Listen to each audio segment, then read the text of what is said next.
الرحیم۔ السلام علیکم ورحمۃ اللہ وبرکاتہ۔ نظر سے اور ہر بیماری سے بچنے کے لیے یہ دم کیا کریں۔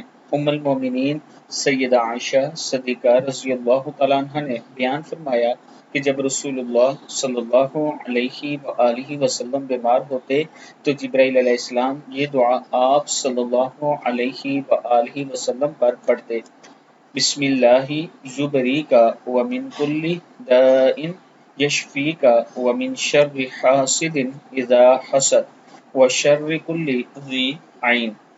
اللہ کے نام سے وہ آپ کو بچانے اور ہر بیماری سے شفا دے، اور حسد کرنے والوں کے شر سے جب وہ حسد کرے، اور نظر لگنے والی ہر آنکھ کے شر سے آپ کو محفوظ رکھے۔ صحیح مسلم کی حدیث ہے۔ یہ جو دعا ہے صبح و شام اپنے اوپر، اپنے مال پر، اپنی اولاد پر ضرور پڑھ کے دم کریں، کم سے کم 3 مرتبہ پڑھیں۔ بسم اللہ یبریک ومن کل داء یشفیک ومن شر حاسد اذا حسد وشر کل ذی عین۔ صدق اللہ العظیم۔